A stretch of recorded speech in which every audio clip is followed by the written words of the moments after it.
Hi guys, my name is Joe, and this is my channel, Fighting Words, the Martial Arts Library. And this is Tangent Tuesday, which I do the second Tuesday of every month. And cat Benny is in my lap right now. Oops, there he is. Benny, now you decide to hide. Anyway, so the topic for this month's video. I sort of got an inspiration, if you can call it that, by watching or reading a discussion on Facebook. There was a guy who was complaining about the group he was in and said, "You guys need to, change the name of this group to Everybody Hates TMA, Traditional Martial Arts, and loves MMA." And, you know, almost that's a cat I'm petting. Anyway, um, the thing is, I have lots of thoughts and feelings on this. I've seen many interactions about it online since the early aughts. Um, been part of several. So, why do people who are fans of or who practice mixed martial arts hate traditional martial arts? And the quick and easy answer is they do not. Surprise! However, if you are a practitioner of traditional martial arts, I can understand how you might think that way sometimes. A lot of what we get as far as online interactions includes things like, recently we've seen, for instance, across Facebook, um, a video put up of this, the title is, Kung Fu Master Gets Destroyed or something like that. And this guy's like, in traditional, Chinese martial arts garb, and he's waving his hands everywhere. And it takes place in a cage. The guy he fights has on like boxing gloves and shin guards, and they fight. And the guy who's flailing around gets knocked out pretty quickly. So, if you practice a traditional martial art, even though you think that guy's full of nonsense, but you see people putting this out there like, ha ha ha, this is what you get for practicing Kung Fu or something, I can understand how you would feel that way. Um, but again, that's that's not a very nuanced way for anybody to look at that situation. Here's the thing: you can do both.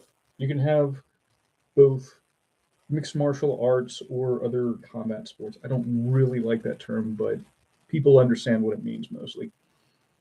You can have those practitioners also engaging in and enjoying things that are typically classified as traditional martial arts. For instance, I trained at a school that taught, Wing Chun Kung Fu, and at one point Shaolin Kung Fu, and Filipino martial arts.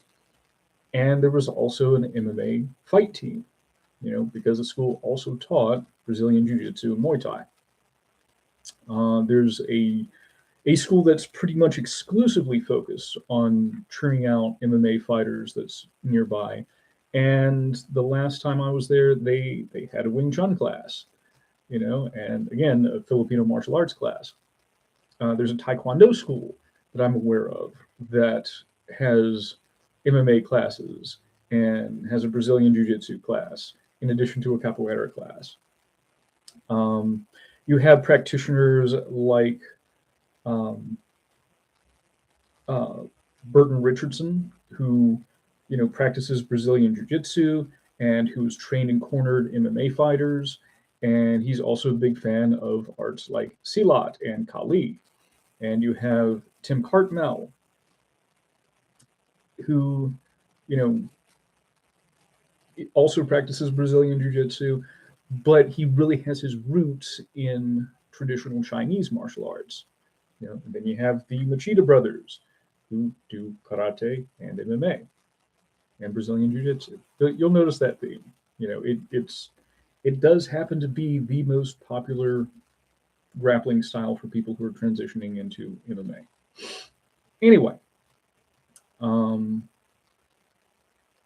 So again, we see that the two can coexist. So where does the source of the friction come from? And, to be fair, there are people who straight up think that if you're not doing Brazilian Jiu-Jitsu, Muay Thai, boxing, or wrestling, anything beyond that is garbage. There are those people. They do exist, for sure. We need to acknowledge that. But I think that for the most part, they are in the minority. When it comes to practitioners of combat sports who are aware of traditional martial arts, there's not really hate. You have people who are unaware of them or don't have an opinion of them at all. Like, okay, that's, you go do your thing, but that's not my thing. Then you have other people who practice both, you know. I think a lot of the misunderstandings come from legit criticisms, and of course sometimes not so legit. But the common complaints or attitudes of those who practice contested martial arts, those that have a strong component of, facing off against somebody else, um, they value being able to show this thing is practical against somebody who's trying to do the same thing to me.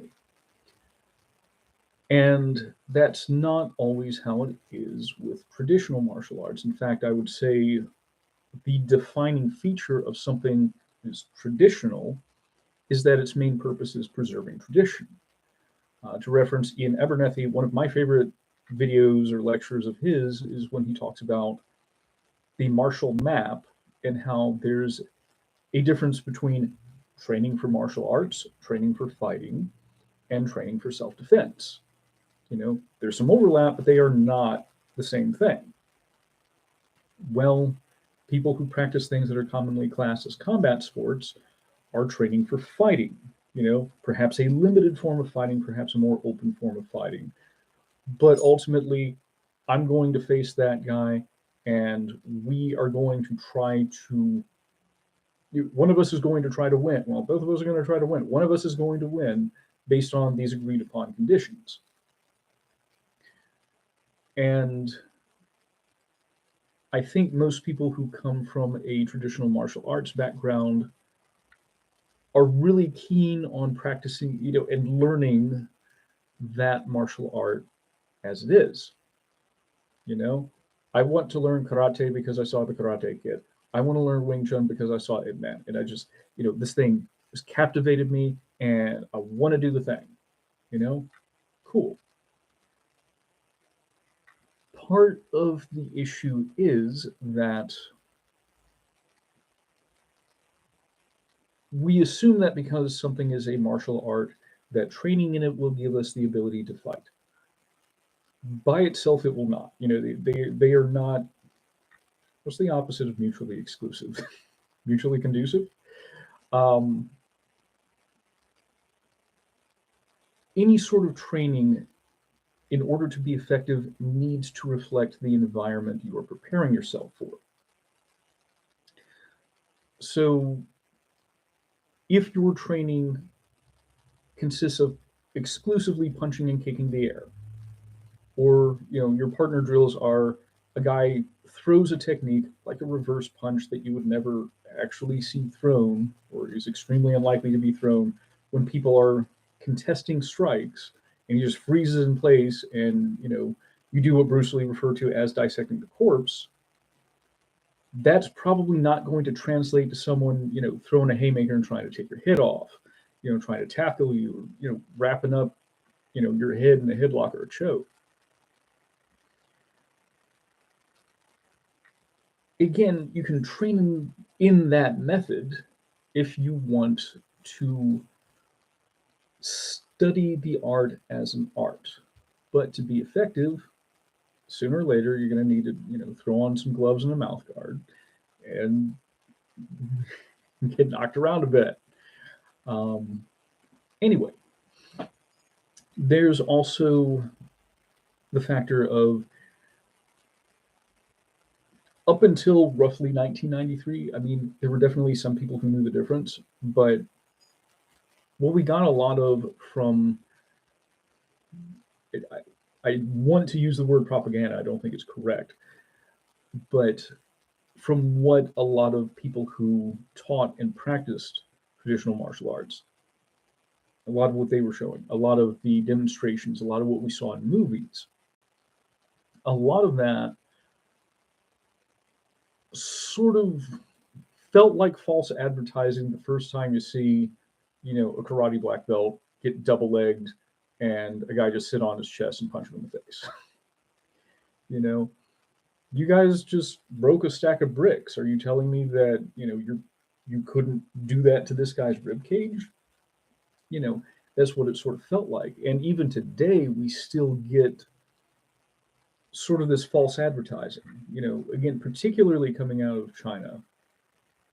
I believe the gentleman's name is Xu Xiaodong. You know, there was a gentleman who was, frankly, sort of a middling mixed martial arts practitioner who, had a challenge match with a Tai Chi master who, in his demonstrations, was like tossing, crowds of people back and punch him in the face 2 or 3 times, and that was it. And we've seen that trend continue in China. And if you are invested in this guy is a traditional martial arts practitioner, he represents the same thing that I do, and they're getting their butts handed to them. Conversely, if you're on the other side of that, and I'm a Muay Thai fighter, and it's clear that none of these guys have been punched in the face, therefore any Muay Thai fighter can beat these guys, I'm better than they are, it's hard not to fall into that sort of, tribalism. Frankly, I will say if you cannot, anyone who cannot see the value that a martial art might give someone, even if it isn't necessarily practiced in an optimal way for facing violence, I would suggest that anyone who can't see some value in it probably needs to work on their imagination a little bit. People get into martial arts for a number of reasons, improving their health, getting in touch with, a certain culture, hanging out with their friends, getting in shape. Maybe I already said that. Anyway. But if you engage in martial arts practice in a place like a combat sports, contested arena sort of martial art where all the training is geared toward you're going to beat that guy, then I can see why you might not think very highly of things that can't deliver on that. The fact of the matter is, anything, if properly trained, can be useful. And, that was unfortunately a response that was largely ignored by the gentleman on Facebook today. When the guy brought up was like, it's not the arts, it's the lack of pressure testing. Pressure testing is a term, for those who are unfamiliar, the idea being you need to test your art, your techniques, your skills under pressure. This is typically done in sparring. It can also be done in assorted drills, but sparring is the sort of go-to for pressure testing. They're practically synonymous terms. Although the sparring tends to be specified as more along the lines of, full contact as opposed to, point sparring or like light touch sparring. Again, the closer your training, including your sparring, resembles the conditions you're likely to face, like someone going to tackle you or taking a swing at your head as hard as they can or putting you in a chokehold. The closer your training resembles that situation, the better you're going to be able to deal with that situation. And we have seen people from traditional martial arts, I mentioned the Machida brothers. transition into mixed martial arts once they oriented their training toward that end. And of course, there were usually other things that had to be filled in. You can be the best kickboxer in the world if you don't train some form of grappling, work on wrestling for your takedown defense, work on jiu-jitsu for getting out of bad positions on the ground, fighting off chokes and arm bars and stuff. You need to add that stuff. Going back to Mr. Abernethy, he classes practitioners as, or their motivation as either historical or pragmatic. You're either an historian or a pragmatist. I think most people who engage in traditional martial arts, or the majority, let's say, ultimately come in with more of a historian's point of view. The idea that I'm going to practice this martial art as it was practiced in Japan in the 1960s, or in their mind earlier than that. Usually not quite much earlier than that. Whereas the pragmatists approach things with, how do I make this thing work? The so-called sport guys, already have an answer for the latter. At least, again, within certain somewhat limited contexts. So if you are a practitioner of a traditional martial art and you feel like you're being attacked by people who are fans of MMA, I frankly think that the number of practitioners who are doing this attacking is probably low compared to the guys who, watch the UFC, and that's as martial as they get. I think you can take a look at that situation, and you can decide to have a nuanced conversation if you must, right? You don't have to. This is a personal attack against me and everything I stand for, because a guy who wears a uniform that looks similar to mine got beat up by somebody who was in shape and actually trains to fight. It's not an attack against you. It's an attack against the flaws that are, I won't say rife, but the flaws that are sort of allowed to show up in an environment where you don't have this sort of uniform pressure testing.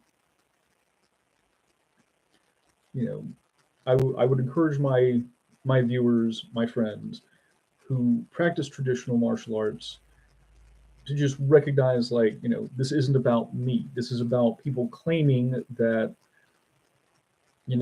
I can shatter 14 bricks with my fist, therefore I am effective in a fight, and that guy getting beat up. Anyway, I'm really starting to lose the plot right now. So thank you for listening. Tangent Tuesdays is the first Tuesday of every month, and I will do another one of these next month, topic TBD. Feel free to suggest. I got a list, but it could always get bigger.